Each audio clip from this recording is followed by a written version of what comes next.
Hi, everybody. My name is Will Andrus, and I'm one of the trauma nurse leaders at the Soin Pediatric Trauma and Emergency Center, a level 1 pediatric trauma center at Dayton Children's Hospital in Dayton, Ohio.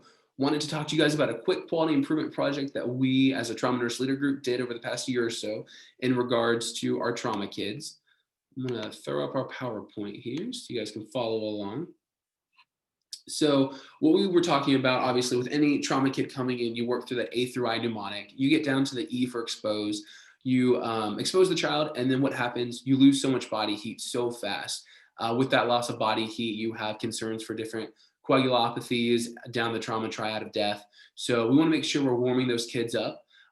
When we were looking at the charting after the traumas, we were seeing that there was no documentation of warming measures. But then we would review the tapes, talk to the nurses, and they'd say, "Oh yeah, we did warming fluids, had a warm blanket on them. They were on the Blanketrol, the Bear Hugger." So we tried to get down to the bottom of why things weren't getting charted. Talking to the staff nurses, they were saying, "I don't know where to chart it." Kind of get confused, get overwhelmed while charting in the trauma room. So as a trauma nurse leader group, we got together to try to figure out some different methods we could implement to help the staff chart and feel more comfortable in the room.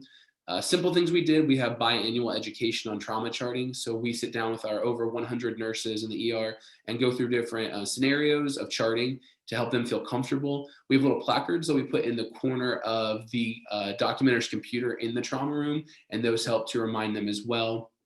If we have nurses that are having issues, we'll kind of sit down with them one-on-one and see if we can identify any barriers and help them with that.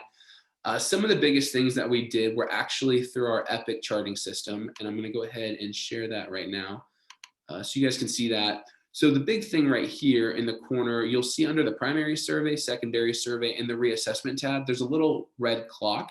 That is it's a good eye catcher. That clock will not turn green, indicating to move on with the charting until you've identified some sort of warming measure that you've applied.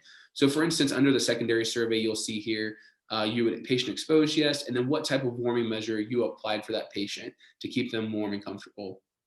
I will throw up now our graph so you can see exactly the where we started. So you can see starting between 0 and 10% a month of documented warming measures.